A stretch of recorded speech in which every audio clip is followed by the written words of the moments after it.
Meu nome é Lúcia, tenho 30 anos, sou dona de casa e vivo com meu bondoso marido, Procópio, 1 ano mais velho que eu. Não temos filhos. Havíamos falado sobre ter filhos antes de casar, mas não aconteceu. Após alguns exames, descobrimos que tenho uma doença que dificulta engravidar. Discutimos por dias sobre fazer tratamento, mas Procópio disse: estou feliz, enquanto puder viver feliz com você, mesmo sem filhos. Então, não quero que você se preocupe demais. Meus sogros também disseram: só queremos que vocês dois sejam felizes, apoiaremos qualquer decisão de vocês. Lembro que me disseram isso com gentileza, o que me fez chorar. Até então, eu sentia pena de Procópio e meus sogros, mas ao ouvi-los, pensei: talvez eu não precise me sentir culpada. Minha família, Procópio e meus sogros, disseram que estava tudo bem não ter filhos. Quando comecei a pensar assim, minha preocupação diminuiu e me senti mais tranquila. No entanto, a preocupação não desapareceu completamente por causa dos meus pais. Eles se preocupam com o que os outros pensam e sempre trazem o assunto de filhos quando nos vemos. Procópio e meus sogros entendem, então planejamos viver juntos sem filhos.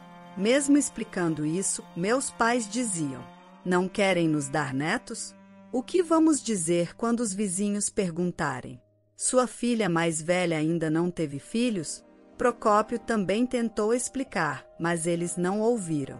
Você é um fracasso. Gostaria que aprendesse com sua irmã Maria. Meus pais sempre me comparavam com minha irmã Maria, 1 ano mais nova.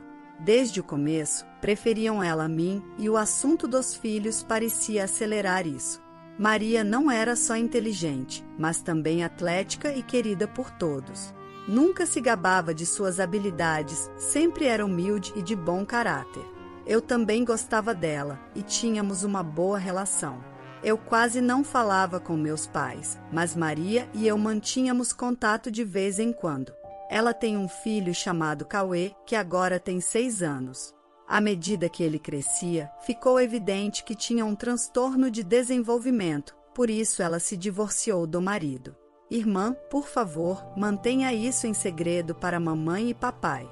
Considerando a preocupação deles com aparências, quem sabe o que diriam se soubessem do transtorno de Cauê? Maria deve ter me contado isso pensando assim.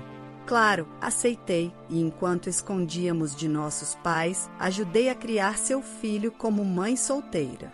Então, um dia, recebi uma ligação da polícia no meu celular.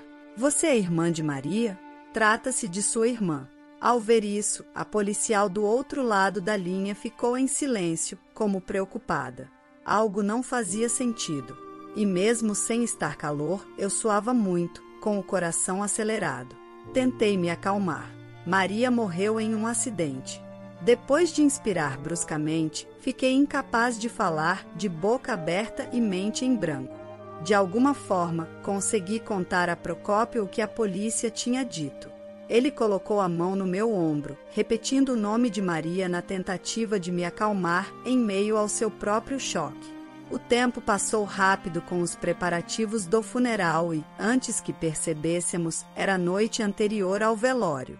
Mesmo assim, não consegui aceitar totalmente que ela não estava mais neste mundo.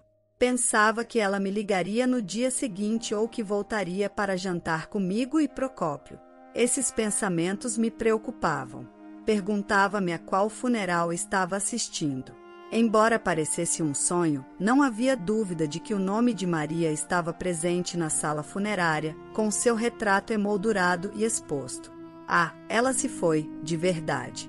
Enquanto estava de luto com os amigos de Maria, ouvi uma voz que ressoava na sala.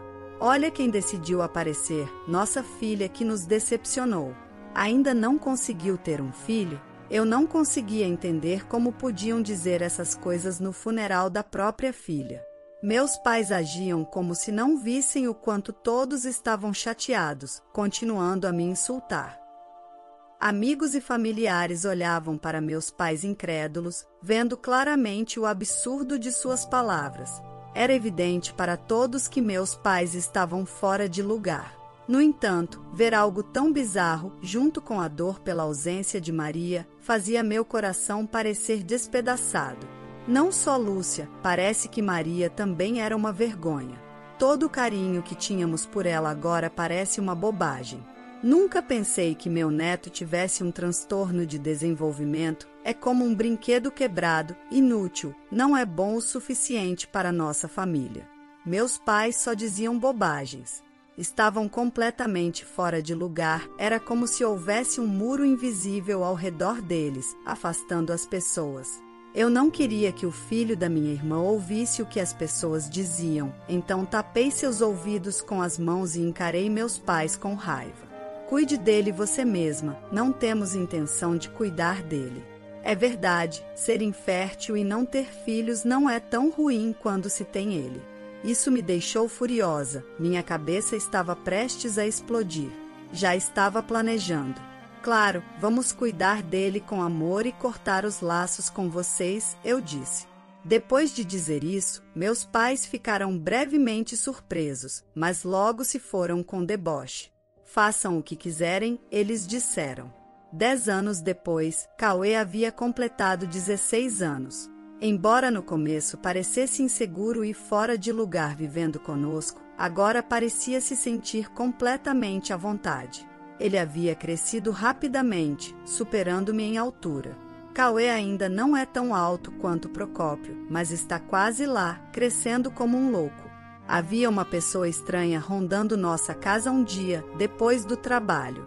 Procópio parecia bastante estressado e me contou sobre uma pessoa que viu usando um casaco com capuz bem profundo.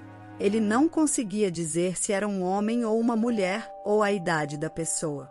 Parecia estar procurando alguém, olhando para os rostos dos transeuntes antes de desviar rapidamente o olhar. Parece que estava procurando alguém.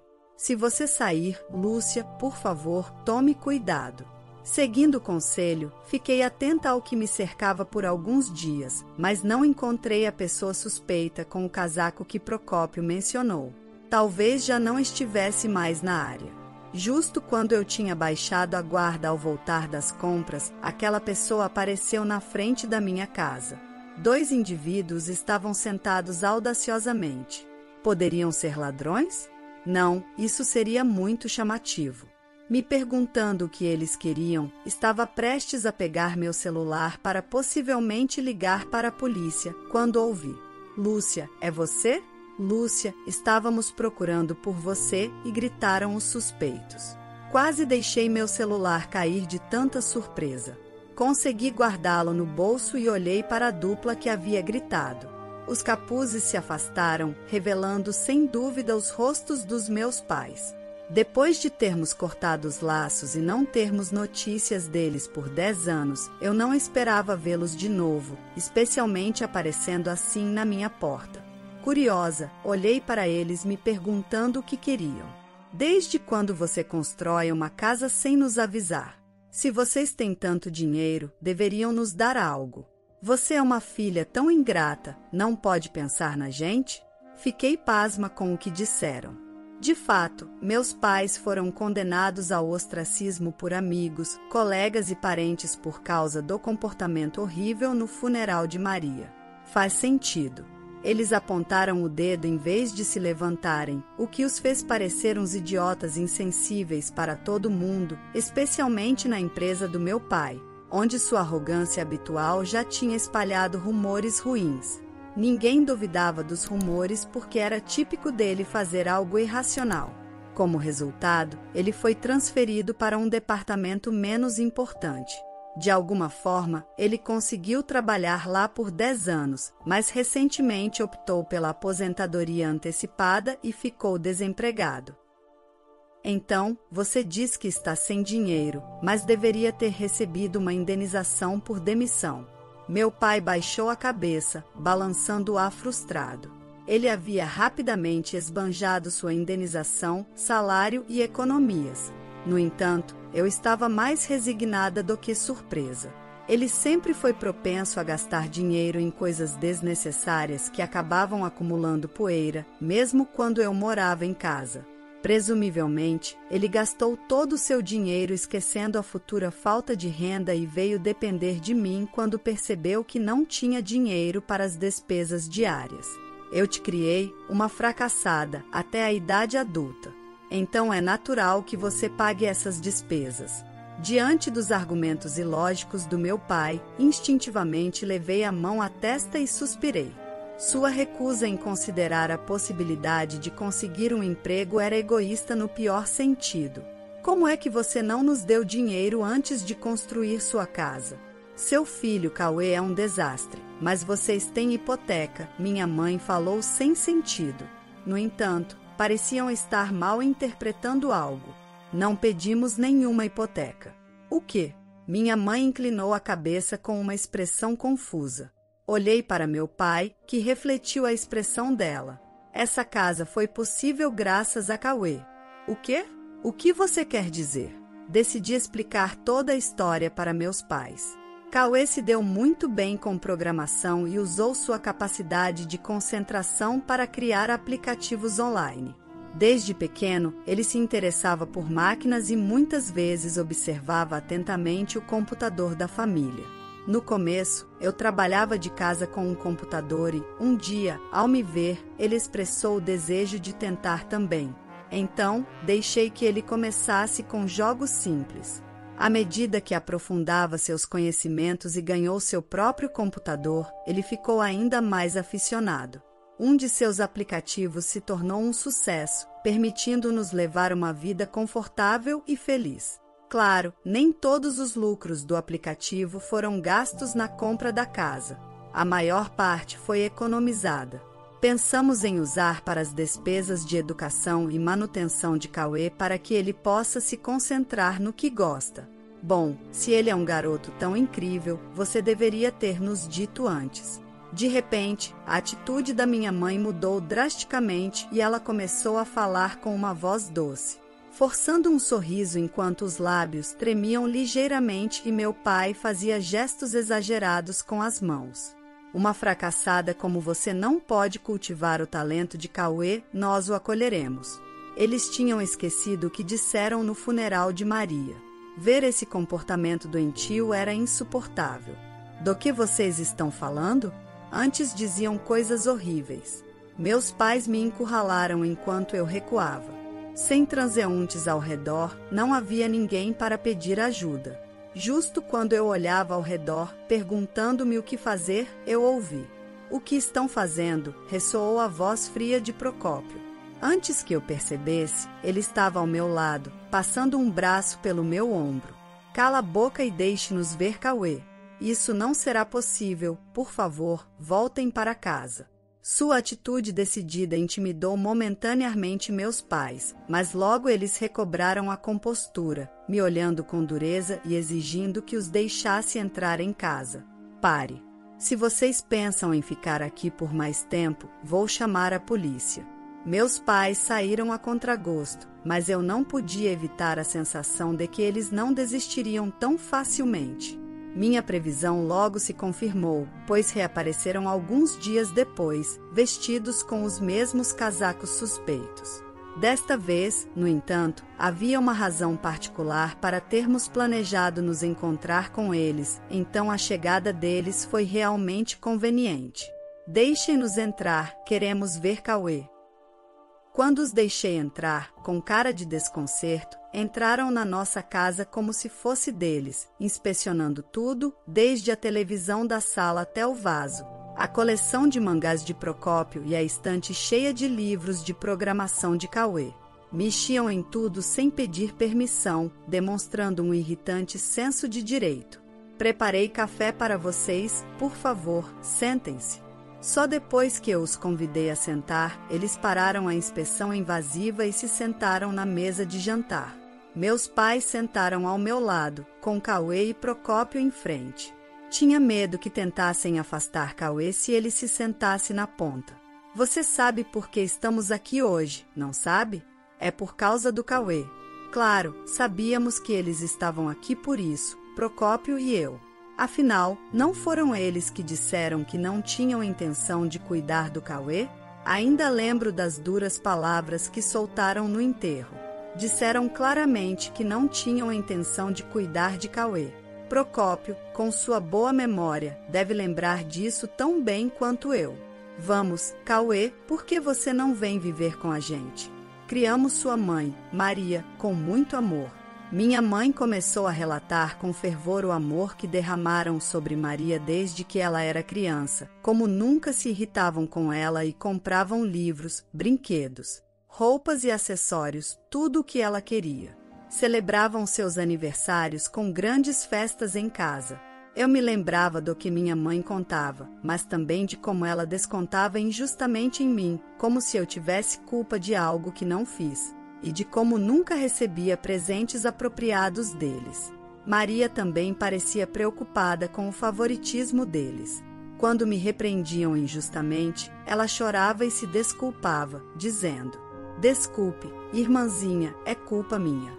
E, em ocasiões como meu aniversário, ela o celebrava em segredo comigo, me presenteando com lindos acessórios para cabelo ou cosméticos comprados com sua mesada. Maria percebeu que algo estava errado no comportamento dos nossos pais e cresceu normalmente e com bondade, sem se deixar influenciar pela mentalidade deles. Ao que parece, meus pais confundiram isso com o resultado de sua boa criação. Viu? Assim como criamos Maria para ser uma menina tão amável, vamos criar você da mesma maneira. Meus pais lançaram um olhar esperançoso para Cauê. No entanto, ele fez uma cara de perplexidade e nos perguntou, a Procópio e a mim: "Quem são essas pessoas?" Fazia 10 anos que ele não os via, e talvez devido à falta de dinheiro, a aparência deles tinha envelhecido drasticamente e se tornado descuidada. Por isso era compreensível que ele não os reconhecesse. Chocados por terem sido esquecidos, meus pais ficaram mudos, com a boca se abrindo e fechando sem palavras. Congelados, inclinados sobre a mesa, Procópio lhes entregou algo. Meu pai, notando primeiro, lentamente virou o olhar e abriu o envelope para tirar o conteúdo. "O quê? Como você conseguiu isso?" Minha mãe, incitada pela voz surpresa do meu pai, olhou e ambos viram os documentos que comprovavam suas dívidas de jogo. Procópio havia suspeitado desde o início sobre as identidades dos indivíduos suspeitos e contratou uma agência de detetives para investigar. Não podemos entregar o Cauê, não só pela instabilidade financeira de vocês, mas também porque não são confiáveis como pessoas. O tom de Procópio era severo, uma raridade quando ele se dirige aos mais velhos, transmitindo sua raiva. Além disso, já cortamos os laços. Então, não devemos nada a vocês. Procópio assentiu firmemente. Mantenham-se longe do nosso precioso filho, Cauê. Intimidados pela assertividade dele, eles se jogaram nas cadeiras. Não pareciam ter se machucado muito, mas tiveram dificuldade em se levantar devido à fraqueza. "Por que todos vocês são tão ingratos?" Com essas palavras de despedida, finalmente foram embora. Procópio e eu os vimos partir e então abraçamos fortemente Cauê, aliviados. Mais tarde, descobrimos que os pais tiveram que vender a casa para pagar as dívidas. "Por favor, deixem-nos ficar por um tempo. Não temos para onde ir." Haviam pedido a familiares e conhecidos, mas ninguém os acolhia. Seu comportamento no enterro se espalhou e ninguém queria convidar para casa pessoas tão irracionais, com medo do que poderiam fazer. Era o que mereciam. Eles recorreram a nós, mas recusamos firmemente. Preferimos que não nos envolvam mais. Como já disse antes, cortamos os laços com vocês. Foi sua decisão aceitar isso. Então, não temos nenhuma obrigação de lhes fornecer dinheiro ou um lugar para ficar. Saíram com cara de desespero e não voltaram desde então. Dissemos que chamaríamos a polícia se voltassem, e isso pareceu assustá-los. Sem um lugar para ficar, começaram a viver quase como indigentes, incapazes de conseguir um emprego devido à idade e sobrevivendo dia a dia com trabalhos temporários. Havia um casal de meia-idade olhando ofertas de emprego na mercearia, mas saí antes de saber se eram meus pais. Eles não podiam mais pagar suas contas de telefone e tiveram que cancelar seus celulares. Eu mudei meu número, por via das dúvidas, para garantir que não possam mais entrar em contato conosco. Agora, não precisamos mais temer o som da campainha ou do telefone. Nós três vivemos em paz. Eu continuo trabalhando de casa e Cauê está ao meu lado, trabalhando em seu computador desenvolvendo novos aplicativos. Ele sempre compartilha alegremente seus progressos comigo e com Procópio. Me pergunto se ele nos contará sobre a finalização de seu próximo aplicativo. Espero ansiosa e mal posso esperar para ver o que ele criará a seguir. Junto com Procópio, me comprometo a continuar cultivando o talento de Cauê. A história de hoje chegou ao fim. Não se esqueça de comentar qual lição você tirou dela. Também deixe um like no vídeo e se inscreva para não perder os próximos vídeos. E se você quer conhecer o final da história da mulher que ficou internada por conta de um acidente, e mesmo assim teve que lidar com uma notícia chocante que seu marido trouxe junto de sua melhor amiga, clica no vídeo que está aparecendo aí na tela. Te vejo nessa história. Grande abraço!